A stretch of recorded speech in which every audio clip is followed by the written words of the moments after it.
এইটো অকল USTMৰ ফ্লাড জাহাজ নহয়, এইটো প্ৰত্যেক গ্ৰুপৰ ফ্লাড জাহাজ। USTMতকৈ ডাঙৰ ভয়ংকৰ গুৱাহাটীৰ বানপানীৰ কাৰক হ'ল প্ৰত্যেক গ্ৰুপ। আমাৰ হাতত ভিডিঅ' ফুটেজ আছে আৰু ফটো আছে। GMCৰ গাড়ী কনষ্ট্ৰাকশ্যনৰ ছাইটত সোমাই যেতিয়া পাইলিং কৰে, একদম তলৰ পৰা এটা মাটি ওলায়, মাটিটোৰ নামটো কি বা হ'ব, এটা একদম তলৰ বহুত তলৰ পৰা এটা মাটি ওলায় আৰু সেই মাটিটো পেলাব লাগে। GMCৰ গাড়ীৰে সেই মাটিবিলাক লৈ গৈ জেগাত পেলাইছে।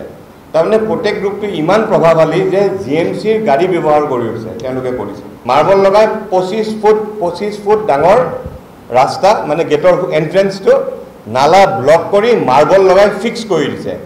এতিয়া 25 ফুট নালাটোৰ জাবৰখিনি ওলাব কেনেকৈ? ইয়াতেতো চাকাৰো নোসোমায়, ৰাস্তা সৰু।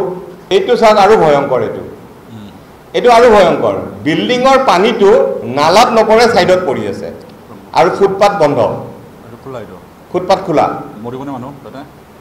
ইয়াতে আপোনাৰ ডাম্পাৰ সোমাইছে, চব গোটেই জেগাত। আপুনি যদি আমি 20-25টা তেখেতৰ প্ৰত্যেকৰ তেওঁলোকৰ চলি আছে।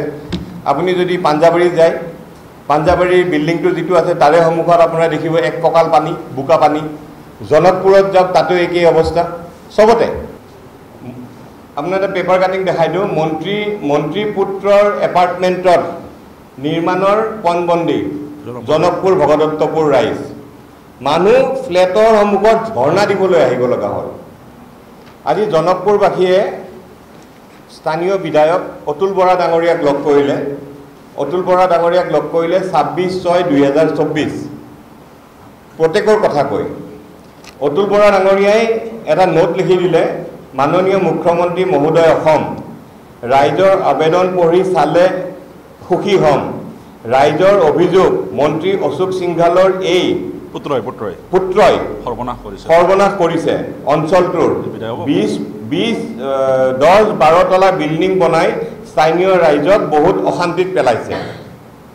অশোক সিংঘালৰ পুত্ৰই কৰা বুলি অতুল বৰা ডাঙৰীয়া, MLA অতুল বৰা ডাঙৰীয়াই মুখ্যমন্ত্ৰী ডাঙৰীয়ালৈ লিখি পঠাইছে। এইটো লিখিলে 26/6, আজিলৈ একো ব্যৱস্থা নহ'ল। এই প্ৰত্যেক বিল্ডিংটো কিয় ইমান শক্তিশালী কওঁ, আমাৰ হাতত ভিডিঅ' ফুটেজ আছে আৰু ফটো আছে। GMCৰ গাড়ী কনষ্ট্ৰাকশ্যনৰ ছাইটত সোমাই যেতিয়া পাইলিং কৰে, একদম তলৰ পৰা এটা মাটি ওলায়, মাটিটোৰ নামটো কি বা হ'ব, এটা একদম তলৰ বহুত তলৰ পৰা এটা মাটি ওলায় আৰু সেই মাটিটো পেলাব লাগে। GMCৰ গাড়ীৰে সেই মাটিবিলাক লৈ গৈ জেগাত পেলাইছে। তাৰমানে প্ৰত্যেক গ্ৰুপটো ইমান প্ৰভাৱশালী যে GMCৰ গাড়ী ব্যৱহাৰ কৰিছে, তেওঁলোকে কৰিছে। আজি এই ফটোখন চাওক, এই ফটোখনৰ এইটো প্ৰত্যেক বিল্ডিং দেই। এইটো হ'ল কাহিলীপাৰা জনকপুৰৰ প্ৰত্যেক বিল্ডিং। ফুটপাথটো ব্লক কৰি তাতে মাৰ্বল লগাই দিছে, 25 ফুট বহল। জাবৰ তলত যে জাবৰবিলাক সোমাই থাকিব, কোনে চাফা কৰিব? এইটো হ'ল লেফ্ট ছাইডৰ বিল্ডিংটোৰ।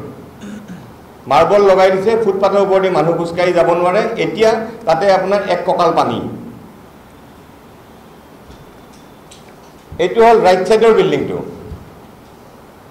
350 ফেমিলি এই ফ্লেট দুটাত আছে বৰ্তমান। মাৰ্বল লগাই দিছে, মাৰ্বল লগাই 25 ফুট ডাঙৰ ৰাস্তা, মানে গেটৰ এণ্ট্ৰেঞ্চটো নালা ব্লক কৰি মাৰ্বল লগাই ফিক্স কৰি দিছে। এতিয়া 25 ফুট নালাটোৰ জাবৰখিনি ওলাব কেনেকৈ?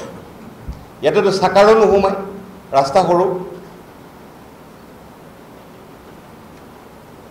এইটো চাওক আৰু ভয়ংকৰ, এইটো আৰু ভয়ংকৰ। বিল্ডিঙৰ পানীটো নালাত নপৰে, ছাইডত পৰি আছে আৰু ফুটপাথ বন্ধ, ফুটপাথ খোলা। ইয়াতে আপোনাৰ ডাম্পাৰ সোমাইছে, চব গোটেই জেগাত। আপুনি যদি আমি 20-25টা তেখেতৰ প্ৰত্যেকৰ তেওঁলোকৰ চলি আছে। আপুনি যদি পাঞ্জাবাৰী যায়, পাঞ্জাবাৰীৰ বিল্ডিংটো যিটো আছে তাৰে সন্মুখত আপোনাৰ দেখিব এক কঁকাল পানী, বোকা পানী। জনকপুৰত যাওক, তাতো একেই অৱস্থা, চবতে।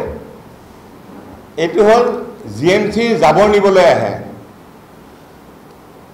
বিল্ডিঙৰ গোটেই জাবৰ পেলাইছে সন্মুখৰ খালী প্লটটোত।